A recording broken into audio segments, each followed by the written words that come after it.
Hello guys, good morning সবাইকে। তো সকাল সকাল চলে এলাম ছাদে। কয়েকদিন বৃষ্টির পর আজকে একটু বৃষ্টিটা ধরেছে। তো চলো আমাদের বাইরের ভিউটা ছাদ দিয়ে কেমন দেখায় সেটা তোমাদের সাথে একটু শেয়ার করে দিই। সকাল সকাল দেখো আমাদের বাড়ির রাস্তার সামনে কেমন জল, আর ওই দিকে দেখো বাচ্চাটা ঘুম থেকে উঠেই জল নিয়ে খেলতে শুরু করে দিয়েছে। তো ওরা তো ছোট মানুষ, কি করবে বলো, জল দেখলেই ওদের খেলতে ইচ্ছা করে। কিন্তু সবথেকে বড় কথা হলো এটা নোংরা জল।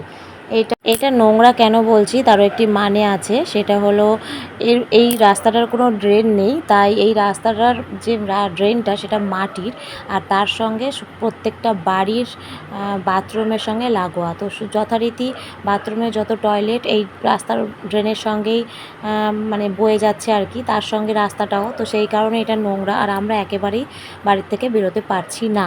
আমরা পেছনের বাড়ি থেকে কোনোভাবে যাতায়াত করছি যাতে রাস্তাটায় সহজে ওঠা যায়। তো যাই হোক, এই হচ্ছে ব্যাপার। তো সকাল সকাল এইসব কথা না বাড়িয়ে তোমাদের সাথে যেটা শেয়ার করি, একটু ভালো মুহূর্ত। তো সকালবেলা চলে এলাম ছাদে, বললাম তোমাদেরকে যে 2-3 দিনের বৃষ্টির পর একটু রোদ উঠেছে, তাই আমি চলে এসেছি ছাদে। আর আমার হাতে দেখো যত ঘরের জামা কাপড় ছিল 2-3 দিন ধরে কিছুতেই শোকাতে পারিনি, সমস্ত জামা কাপড় এইভাবে মানে ঢিবি হয়েছিল ঘরের মধ্যে। তো সেইগুলো নিয়ে চলে এসেছি আমি ছাদে। আর উপরন্ত এর পরেও আরও কাচাকুচি হচ্ছে, অনেক জামা কাপড় আরও ঢিবি করে মানে কি বলবো, পুটলি বেঁধে রাখা আছে যে কাচা হয়নি। আর বাড়িতে ছোট বাচ্চা থাকলে জামা কাপড় ন্যাকড়া চোকড়া এগুলো তো থাকবেই, তো সেগুলো ঢিবি করা, সেগুলো আবার শ্বশুরমশাই আবার কাচছেন। আমি এদিকে শুকাতে এসছি আর কি, আর মা বাবা কাচছেন। সব মিলিয়ে আর কি আজকে শুকিয়ে তুলবো চিন্তাভাবনা আছে। তো সব কাজ ফেলে রেখে দিয়েই আমি চলে এসেছি আগে ছাদে। আমাদের তো সকালে ঘুম থেকে উঠলেই রান্না বসাতে হয়, জানোই সবাই যে আমার শ্বশুরমশাই আমার হাজবেন্ড সবাই বেরোন কাজে।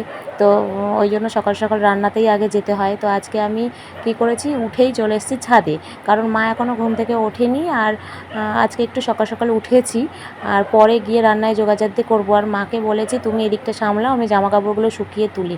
তো এরকম একটা ব্যাপার, এরকম একটা পরিস্থিতি আর কি হচ্ছে। আমাদের তো উপরে আলাদা কোনো ঘর নেই যে ঘরে আমরা জামা কাপড়গুলো একটু শুকিয়ে নেবো, জাস্ট ওপরটা ছাদ আর নিচে ঘর। ঘরের ভিতরে যে কী হারে ঝুলছে জামা কাপড়, তা বর্ষাকাল না এলে বোঝা যায় না। তো যাই হোক, এই হচ্ছে ব্যাপার। তো সকালবেলা আমার সাংসারিক কাহিনী নিয়ে শুরু করে ফেলেছি আমার এই ভিডিও। তো তোমরা প্লিজ ভিডিওটা শেষ পর্যন্ত দেখো। আজ সারা দিনটা তোমাদেরকে সঙ্গে নিয়েই কাটাবো। তো আমি কি কি করব না করব সবটাই তোমাদের সাথে শেয়ার করব।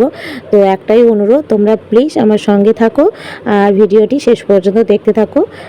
দেখো ওগুলো শুকনো করতে দিতে না দিতে আবার বাবা কিছুটা কেচেছে, সেগুলো নিয়ে আমি আবার যাচ্ছি ছাদে মেলতে। তো মেলা আমার প্রায় কমপ্লিট। দেখো এক ছাদ জামা কাপড় হয়েছে, আজকে এগুলোকে আমি শুকিয়ে তুলবো, এটাই আমি এখন প্রমিস করেছি। তো যাই হোক, মেলে টেলে দিয়ে আমি চলে এলাম নিচে। তো নিচে এসেই দেখো আমি এক গামলা বসিয়ে দিয়েছি দুধ চা, আর এদিকে ভাত বসিয়ে দিয়েছি।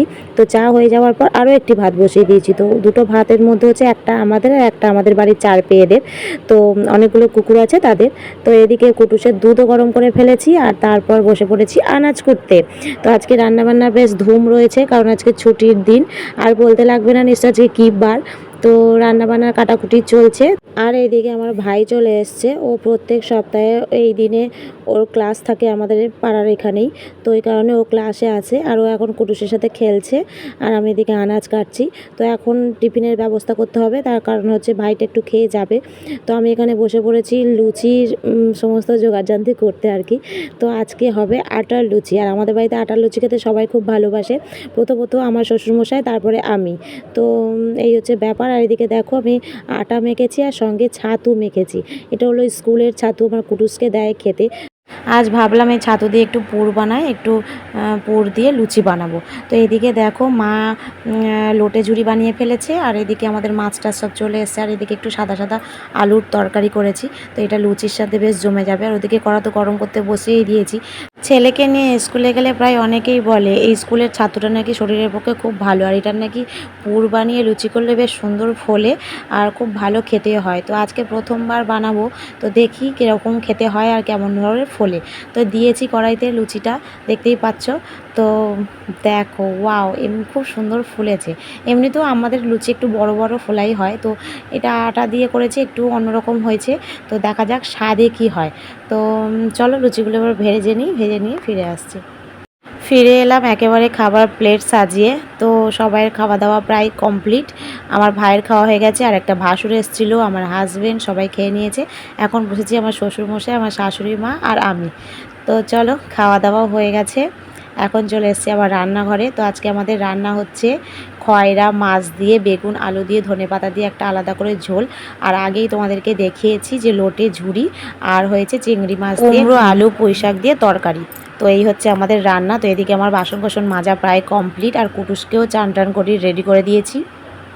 সঙ্গে আমিও স্নান টান করে নিয়েছি। এখন বসে পড়েছি কুটুসকে খাওয়াতে, কারণ ওকে আগে খাইয়ে দেবো, তারপরে আমরা খাবো, কারণ ওকে খাওয়াতে প্রচণ্ড দেরি হয় আর প্রচণ্ড বদমাইশি করে। তো আমি এখন ওকে নিয়েছি, দেখো, আলু ভাজা, ঘি আর পমফ্রেট মাছ ভাজা, এই দিয়েও আজকে খাবে।